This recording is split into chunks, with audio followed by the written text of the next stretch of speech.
Bonjour et bienvenue à ce deuxième jour de WIRE 2022. J'espère que vous avez bien suivi les discussions hier parce qu'on va élaborer sur les thèmes aujourd'hui. My name is Jennifer Baker. I'm an EU policy journalist and I will be your MC today, guiding you through the discussions here in plenary and directing you and hearing feedback from all the breakout workshops that we are going to have.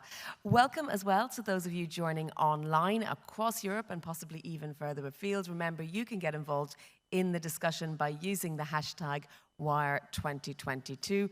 I'll be keeping an eye on Twitter, so if you have any questions during our plenary sessions, please feel free to put those there and I will try, time allowing, to get to our speakers with your questions. I'm sorry we're starting a little bit late this morning, but we have a packed schedule, so I hope you will find it entertaining, inspiring, and that you will be energized to go forth and spread the word about WIRE 2022 after today's discussions. We're going to kick off with a plenary session now. We're going to be talking about breakthrough innovation, but the key drivers and the role of the regions. So I hope everyone is ready to discuss that. Remember, if we've time, we'll take questions here in the room first as well for our speakers. But without any further ado, I will introduce you. We are delighted to have right next to me Jean-Luc Beylat, who is the VP Ecosystem at Nokia. Tommaso Borlevi is the Chief Technology at Lend-Lease. Christophe Clergaud is member of the Pays de la Loire Regional Council and member of the Committee of the Regions.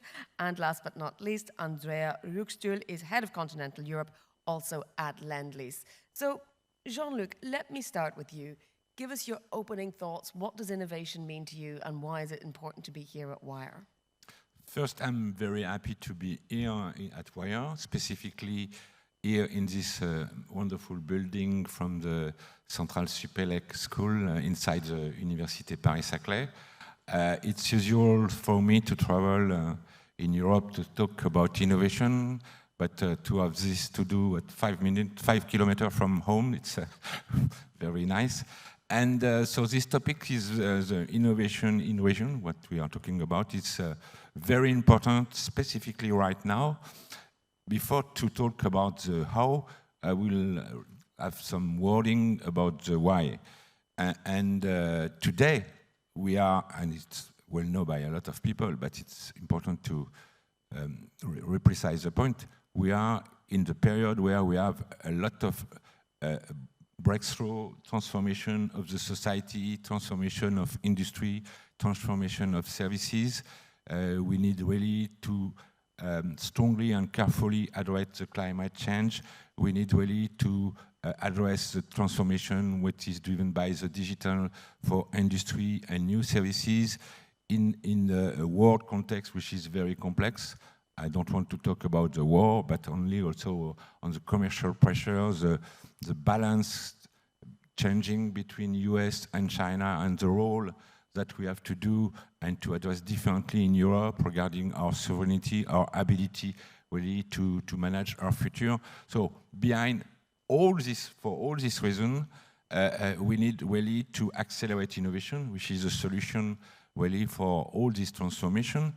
And to accelerate this innovation, we need to do this collectively. In fact, it's not done by one person, one company. It's really a process which is driven by ecosystem. When we are talking about new way for mobility, it's not only a concern about for highway infrastructure, car manufacturer, for local authorities. It's really all this transformation will be done by a collective approach. So it's why the strategy of developing a new process for ecosystem per region with different partners is really now on the top of the agenda of a lot of companies, and it's what we are doing in Nokia. In Nokia, we provide, to simplify, digital infrastructure, fiber, radio, everything which is useful for communication, access to internet. So it's basically what are our products and services. But in the future, we know that all this digital infrastructure will be used for mobility, for energy management, for the optimize the balance between the work and the life at home, etc., etc. So a big transformation, and we want to provide what we have, what we are able to do, and to work with partners really to have a sort of vertical solution in different segments.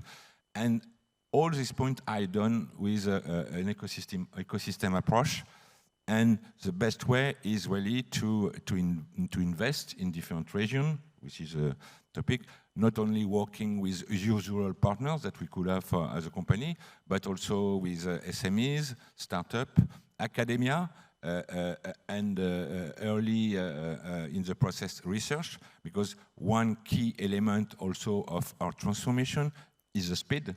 If we look the time now for the technology to reach between the laboratory and the real application, sometimes could be very short. So all these ecosystem partners are very, very important to be connected together in order to address this transformation. So just to conclude, to be short on this part, so it's really a key approach, a key organization right now, specifically for us in Europe, to address all the transformation in order to continue to have innovation on the table, and to really work differently and to invest not only in our company but inside the ecosystem. It's basically what I'm doing. It's my job, in fact. Well, thank you, Tommaso. Let me ask you about your job. What does innovation, breakthrough innovation, mean to you, and what are you working on? Good morning, everyone. Thank you very much for inviting us and this couple of days of great opportunity for networking and in-person event. I'm stressing that it's exciting to go back to in-person events. I'm very happy for people connected online, but more happy for people showing up. So you're asking me about my job, and it's really interesting because I've actually, since a couple of years, I had the luxury of the company I'm working for, Lend-Lease, and we're going to have Andrea talking more about the company, to give me kind of a sabbatical here to develop and create a new job and a new ecosystem focused on accelerating innovation. So through a global research process, took us over 2 years, we used one of our projects in Milan, called Milan Innovation District, to start a new type of company, and it's called Federated Innovation Network, and currently I'm the chairman, so right now that's kind of my job. And the mission of Federated Innovation is to accelerate the innovation creation process in regions, in ecosystem, by doing a number of things, but mainly is opening doors between large corporations and additionally creating pathways to connect competitors that usually would never talk and activate new project, new landscape. So we have a manifesto. Our key line is collaborate to compete, and we go cross-sector.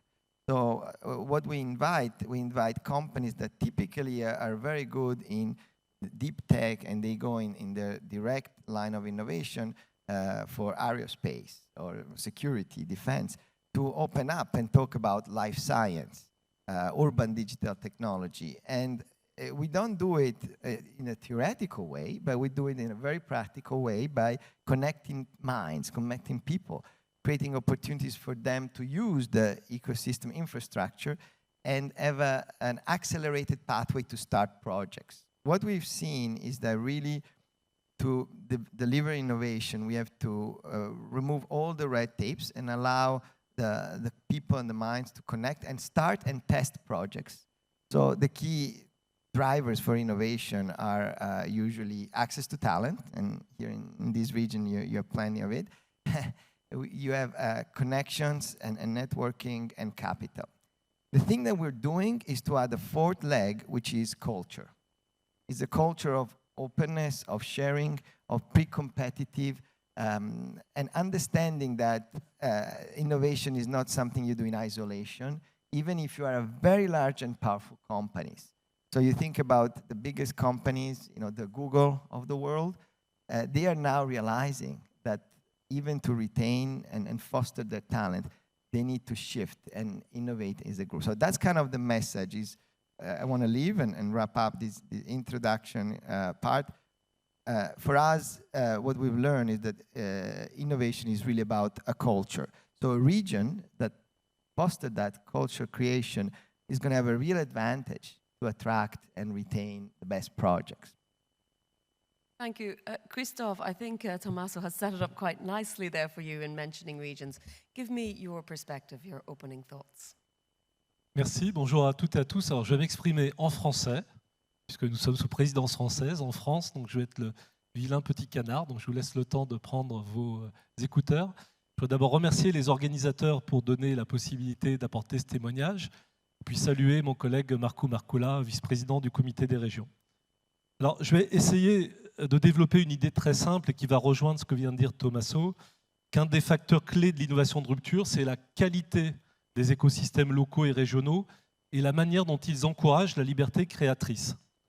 Alors, c'est vrai que dans ce débat, il y a une vieille distinction absurde que les régions feraient du capacity building, là où les politiques nationales ou européennes seraient les politiques d'excellence de la science et de l'innovation.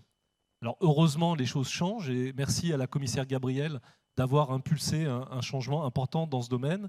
Et on se tourne petit à petit collectivement vers une vraie approche de place-based approach de la science et de l'innovation, ce qui est pour nous capital. Alors 3 idées pour cette introduction. Donc d'abord, nous ne construisons pas en tant que ville ou région des capacités, mais des écosystèmes fondés sur les nouvelles opportunités, les connexions, les rencontres, ce qu'a dit Tommaso. Pour prendre un exemple autour d'infrastructures de recherche nouvelles, disruptives, c'est une communauté d'acteurs qui se forme. Nous ont émergé des lieux d'innovation, des lieux de rencontre. Nous essayons d'être des territoires accueillants pour les talents et surtout peut-être développer des compétences transversales, aussi bien en sciences fondamentales, par exemple en mathématiques, qu'en sciences humaines ou avec des méthodes autour du digital ou du design. Deuxième idée, et là ça prolonge tout à fait ce qu'a dit Tommaso, nous faisons vivre des réseaux fondés sur la confiance et la bienveillance. Il faut faciliter la constitution des équipes, il faut développer une culture de la prise de risque, du droit à l'erreur, de la bienveillance dans les projets, être capable d'agir rapidement aux côtés des acteurs et de partager des risques dans des délais très brefs, et puis impulser vraiment des méthodes nouvelles, le design thinking, tester, prototyper, échouer, plutôt que d'avoir une vision d'abord de tout bien faire en une seule fois, et faire de nos territoires des early adopters, des territoires d'expérimentation pour les idées nouvelles portées par des acteurs de la science et de l'innovation. Et puis, dernière idée, eh bien, il faut parier sur les bons leaders et les bons projets. Et pour ça, il faut parier sur l'émergence et pas simplement sur la science ou l'innovation installée. Une des positions que je défends depuis longtemps, c'est que les appels à projets concurrentiels fondés sur l'excellence de la science établie sont le cimetière de l'innovation de rupture. Alors oui, il faut bien sûr accompagner ce qui est déjà excellent et fort, mais il faut aussi faire autrement. Faire autrement, ça veut dire quoi ? Récompenser les trajectoires d'émergence et de progrès et pas seulement l'excellence. Faire vivre des paris faits par les territoires, parfois contre l'avis des organismes de recherche ou des tutelles nationales. En Pays de la Loire, on a construit un écosystème sur les énergies marines renouvelables, un autre autour du cyclotron sur la recherche médicale contre l'avis initial des pouvoirs publics. Ensuite, faire vivre la science libre, donner du temps et de la liberté, y compris financer localement des chaires d'exploration et pas seulement des chaires industrielles ou partenariales, une forme d'ERC locale. Et l'ERC, c'est une très bonne chose.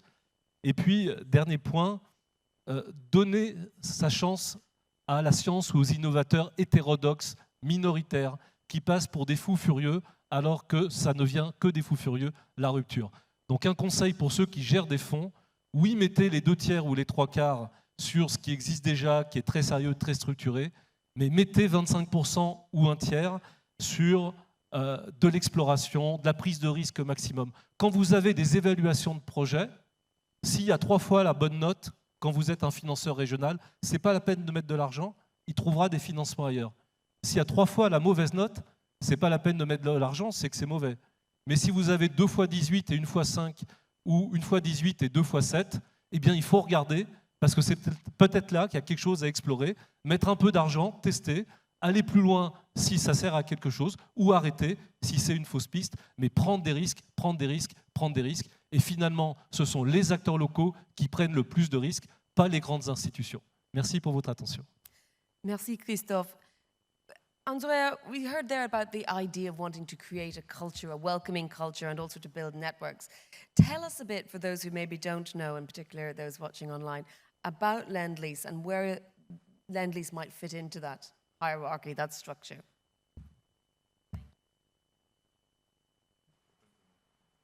Hello? Yes, sorry. I just was told to wait 2 seconds, and I take risks. So I started earlier. So apologies, and thank you again having me here. Apologies, I speak in English. I do understand French, but I would avoid my French to you. I'm actually Swiss, live in Italy, and work for an Australian company, so I'm a bit all over in that sense. Lend-Lease, as I mentioned, is an Australian public company, and we have been specialized over the last few years in large urban regeneration projects. So we are an investor, a developer, and we manage long-term projects around the world. Why innovation is becoming a very important element for us? There are several points that were introduced before by the speaker that are very relevant. You know, one is the culture. I think it's fundamental.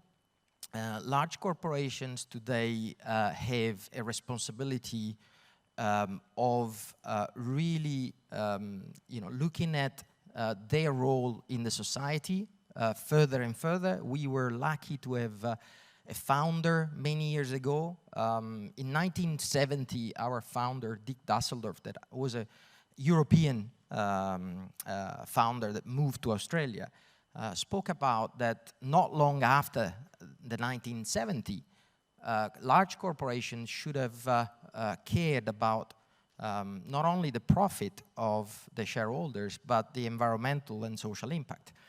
I think it was a bit early. This is actually something that now we have front and center in the company around the world. And that role definitely comes with the need of bringing a culture of openness, ability to attract talents. Means that we need to change the way we used to work. And the role of the company is really to take risks. I give you an example. We have announced that by 2040, which is 10 years before the Paris Agreement, we will have all projects and all operation absolute zero carbon. Means not ability to compensate. Just to give you a size of the challenge, we have in excess of $110 billion of projects around the world in all continents. And so a statement like this makes us really in trouble, to be honest. Because if I had all the money in the world today, I would not have the solution today. So what we have done is entrusted the ecosystems, the collaborations, the ideation, the new talents, the university, and the partners around the market to really work. And the ecosystems, as was said, we cannot do these alone. We need to work as a system to achieve these big goals. So I think that's one fundamental point for us. The second point where innovation is very important for us is that in the last 5 years, we have started to work in partnership with regions, cities, to develop places where innovation is at the heart. So we are working in several projects around the world, including the project in Milan that Tommaso mentioned, where we are building in partnership with the public authority on a long-term basis. Just to give you an idea, the Milan project is a 99-year contract we have with the region, the Central Ministry of Finance in Italy, and the city of Milan to build an ecosystem. So it's a very different role we're taking on board. And so we are outside the comfort zone. So we are taking risk to do something very different to a traditional developer. That's why we actually had the idea to create different initiatives and allow some of our people to really work for the ecosystems rather than directly for our company. And we are trying to engage in we're fortunate to be here. We had the pleasure to meet some of your colleagues here in Clés. Probably the last point I had is we're trying to build a network. So I think that the role of a network at European level is something that is very centered to me. Each of these initiatives or ecosystems becomes stronger if we connect them beyond country boundaries, beyond local places. I think what is our biggest opportunity today is strengthen the European network by really connecting minds, talents, and places like here to the rest of the places around Europe. I think that's part of what we want to do. We want to be a supporter or someone that can help these to happen across Europe. Well, it's interesting that you mentioned that about networks, because it's something I hear very often from Digital Europe, the big umbrella body. One of their chief concerns is fragmentation, and how, despite our best efforts with the single market in Europe, we're still maybe lagging behind the US. So Jean-Luc, we've heard there from the last couple of speakers about what the main drivers or enablers of breakthrough innovation might be. I'm wondering, how are those distributed around Europe? Do we see that fragmentation, or do you think there are areas that are worthwhile sort of focusing on in one particular region and leaving other regions to have their own area of expertise? What's your view on how harmonized or how disparate it should be spread?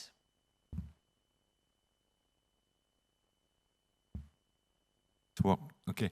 Now, in Europe, we have diversity, and I think it's a good thing. In fact, we have diversity in the way for the technology. So I don't want to speak about the map, but I think it's. But we have also diversity regarding the culture of innovation, and this part is very important. We have to learn from each other. So there are, if we look, for example, for Europe in North, there are a culture of innovation very strong. It was different, for example, to be transparent, it was different in France, which was really, it's a country really driven by big company, and it's a work of now 20 years, really, to transform the culture of innovation. And in fact, for innovation, in all fundamental book about innovation, we have 4 pillars which are critical for innovation. You have the entrepreneurship culture, which is also in Europe different level, so it's an element. We need money. There is no innovation without money.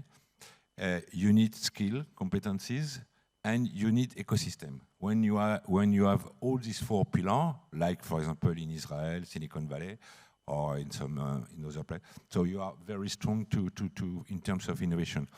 And what is nice in Europe that in some place we have all the 4 pillars, but we have the weight of the different pillars different according to the countries. And it's why I think that we need really, in terms of strategy for innovation, to work together.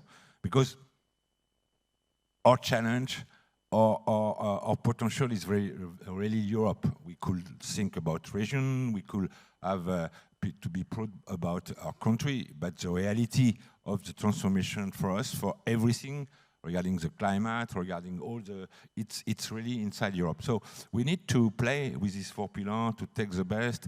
For example, I push a lot that we have a connection between the different regions to really intensify the money, the financing, which is at a weakness for Europe if we compare to US or to China. So it's a key element. Skill, competencies, it's a key element. Today there is clearly a strong pressure to attract competencies, and we are quite good at large in Europe for these competencies, but there is some distribution, so we need to have this flexibility in Europe regarding the skill and the competencies. And obviously the ecosystem, so there are some countries in Europe that are a strong culture to develop ecosystem, and this is also a key element. So what we have to do, in fact, it's really to think at European level but you use all the different levels, regional level, country level, and European, to have a sort of coordination. And if I have to say, today we don't have it on the paper. All people say we are coordinated, we are all here, but in reality, for people involved in innovation, we see that we don't have a lot of coordination with the different levels. In France, we don't have a coordination between region and country. Sorry to say that, but it's a reality. But in Europe, we have big tools, but it's really a top-down approach. We need really, for the future, because it's a key challenge for us to increase this coordination between these different level of decision, enabler, really to manage the transformation. Why? Because we need to have this coordination with the different pillars. In Italy, to drive the innovation, they need to complete with skills which are outside Italy. It's the same for France. It's the same also for Germany. It's the same also for countries in Europe, where they have the population, they have less population and less potential to attract some skills. So we need to complete each other, and it's really the challenge that we have collectively to address. It's better that to see that, okay, this area will be good for, I don't know, Industry 4.0, this area will be very efficient for mobility, etc. Because at the end, for the reality, if we need to find a solution for the mobility of tomorrow, it's at the European level. We will not have a specific case for France and Germany. Well, Tommaso, I'm interested to know from a technological point of view, how does Europe measure up to the rest of the world? And how do you measure that? What sort of metrics would you use? Okay, so then I want to go back to one comment and Jean-Luc. Right now, the game on technology is a global game. So it's very difficult to just answer this question at the European level, because everything you do, from a car, on the way here we saw, Stellantis, R&D center, everything, it's a global game. Especially a piece of technology comes from everywhere. I tell this story that I found fascinating.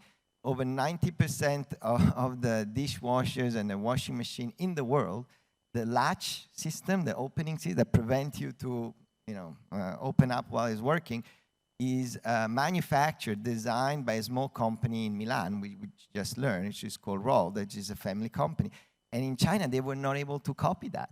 They try and then it breaks. So innovation is global. And technology, there's been a lot of expertise and traditional development. Then there are the disruptive technologies where location is almost random. I spent many years in the US, and it's fascinating, for example, how Silicon Valley, because of the resources that Jean-Luc mentioned and the ecosystem, was quick to become the global leader in a new technology, autonomous vehicles and autonomous driving systems.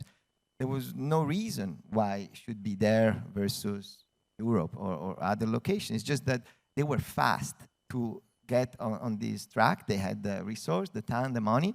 They acquired the best companies from Israel and Europe, and now that's the ecosystem. And if you look how that grows, is exponential. So in terms of technology, Europe has to make and pick our battles. And we have to, in order to win their battles, we have to have one mission, very driven, and decide what we want to do. Definitely, from what I've seen, and we are on a global stage every day, so we perceive that this battle for eco battle, for quality of life through improving the condition of our planet, is definitely a battle that Europe has some chances. Historically, culturally, the talents in Europe are excited about these challenges. So that could be a battle that if we decide as a group, we can then find the technology, put in place, scale up the technologies, and win it and become a leader. So going back to the point I want to say about Jean-Luc, I think in terms of resources and coordination in Europe, there's much more than we think. The problem is that it doesn't show up, and especially living abroad and seeing Europe, you always see, an Italian venture, a French startup, German, and so on. So sometimes it might be similar, like just a branding exercise. I've been living in New York. I started a few companies there. And if you talk with the authorities, there is a brand you can get on your company. It's called Made in NYC. And there is a process. They kind of verify your company, give you some advice. It's very simple, it's free. But then you're part of a larger ecosystem, and then you're part of events, and then you use to grow that brand. And it doesn't care if you are, Brooklyn or Manhattan or Queens, wherever. So what if, as a Europe, we create a brand which is a European innovation project? No more regional, and talent could be mixed up. And with that, we go on the global stage. I think that would be very powerful, because the brand European is very strong in design, fashion, quality of life, food. Everywhere in the world, they are jealous about what we have. But on innovation, we are fragmented in our messaging. So it might be as simple as that, to pick a number of successful initiatives, brand them as European, and make them unicorns, leveraging public and private resources. I think if we all knew how to grow a unicorn, we would. So it's not quite so easy. Andrea, let me build a little on what Tommaso said about Silicon Valley being fast. We can't put the genie back in the bottle now. And there are regulatory efforts to try and level the playing field or level up. And that, I want to tie that to, because one of our workshops is on regulatory environment. What do you think that might look like if we are to try and catch up, or do we go our own way? I think it's actually, as we, Tommaso mentioned, Silicon Valley has got the great and the brightest light, but if you go down and understand what is happening there, I have to say it's not that bright, or the future is not that clear as well.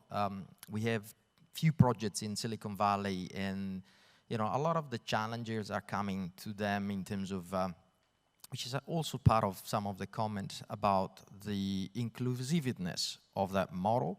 So a lot of the work we're doing is really working with the local cities and local towns, because they are, the cost of living, the quality of living is really deteriorated, and it's becoming a place where you can live only if you're rich. And is that the model of society that we are really bringing forward? That's where I think Europe has a fantastic opportunity and advantage to show the world the ability to innovate, but caring about the society. I think this is the model we created, this part of the world, and I think that's where I think the strength of the relationship between public and private here can make the difference. I think US, it's driven by private. Okay, it's venture capital, private organizations. They are as large as governments, if you take the top tech company, but it's still missing that relationship. So it's a bit broken.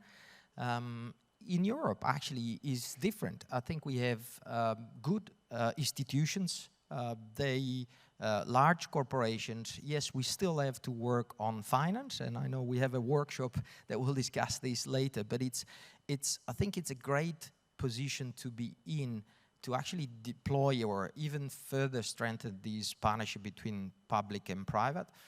And that partnership can allow you to do things. For example, in Europe, we could have and decide to have in certain locations sandbox. So we can actually create places with special rules. So we can actually agree with the public how we really can test ideas. That means that we change temporary some regulatory constraints and say we are declaring that this is a spatial situations to test the innovation.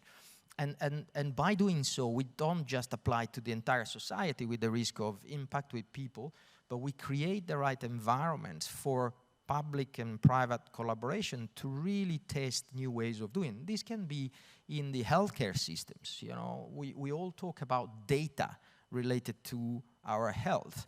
And this is the biggest opportunity. How do we do that without breaking the rules of privacy and protections of individuals? But if we find all these rules, we are going to change the world. And it's actually going to be, in my view, most likely to happen in Europe than in the US or Asia, because the model is more sustainable. We have learned to deal with different countries, different politics, different tax systems, different and we are the master of the alignment.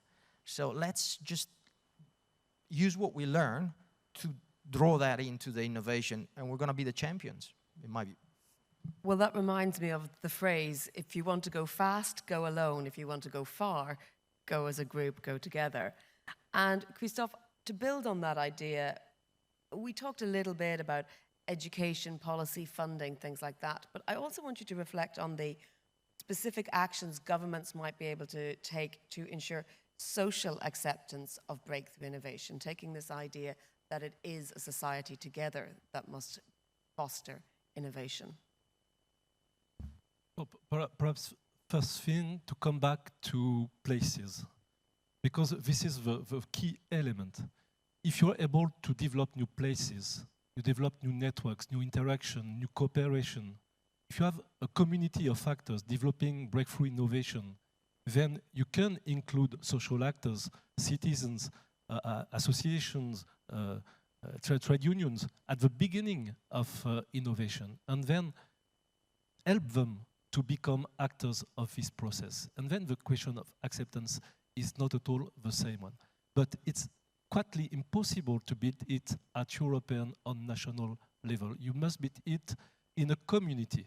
And that's a key question. When we are talking about ecosystems, what are we talking about? We have nice debate at European level. Ecosystem, yes, we have ecosystems. Networks at European level. No, we are not talking about that. We are talking about community of actors. Connection, yes, fantastic. We have platform to connect people. No, we are talking about connection at local level and how local actors, local and regional ecosystem define by themselves how they want to connect with others in Europe, not only around technologies, but also around common goals, common target, common vision of the future we have to create together. And this brings to social acceptance. And last thing, and it's a link with what Marco, I think, will say about missions. When you have to face a very important transformation, a radical transformation, the first method is to say we are at point A, and then we have to build a path to point B. And then how we go there step by step. And then if you do that, it's only dominant actors who will lead this path. Private and dominant actors, biggest cities, biggest regions. If you think differently, then what could be point B? How we can invent together point B? Where we want to go together? And if you build a common vision of point B, then you can invent new solution, disruptive path to success in this new travel, collective, social, and political travel. This is my answer to your question. And it's a very good answer indeed. Thank you. Well, this was to whet your appetite for the workshops to come. So I'm going to very rapidly ask each of you to select one workshop that's your favorite and tell me why. I'm going to read them out again. The first one is access to finance. The next one is regulatory environment. The workshop number 3 is talent creation, development and retention. And workshop number 4 is related to what we just spoke about, social acceptance of breakthrough innovations. So I'm going to put you on the spot first, Jean-Luc. Which of those workshops appeals to you most and why? In fact, obviously, all the program is interesting. You have to stay here. But if I have to choose, I will say talent, skill. Because I think it first is critical. And secondly, it's maybe where we could do the difference in Europe. Christophe? A regulatory issue, very specific one, and it's about experimentation, early adopter. If a city wants to buy a disruptive innovation, you have only one method, it's innovative procurement. It's a very difficult and complex European tool, and we have to change that, to open the facilities for early adopters and for local experimentation. Andrea? Hello. I will be on finance, so I will skip that. But to say that, you know, it's boring. No, it's going to be fascinating. So please join. But I think the acceptance is society. I think it will actually be very important to transform, as we said, and everybody mentioned the culture, and actually define together where we want to go. And so how do we actually use that tool to strengthen the direction? So that would be my preference. So actually, you know, I'm not going to mention finance. I'm, you know, on the panel, but I would love to skip the panel to be on the talent and in the audience, because I agree with Jean-Luc. I mean, there's no innovation if you don't start from talent. When we build these cities, I just give you a plug. We develop a video game, and one of the names that was under consideration was called Regeneration Alpha. And Generation Alpha is the generation of kids born between 2010 and 2020. That's the generation that we have to, you know, excite, and they will make the talent of the future. And they are approaching their, you know, their life in these days. So talent is really number 1, 2, 3. So I will, you know, be happy to work, see the workshop. Well, thank you very much, gentlemen. And I will say, do pick your workshop, and we will hear back from rapporteurs after lunch. So if you miss one, you're still going to get the opportunity to hear about it. A big round of applause. Thank you for starting today.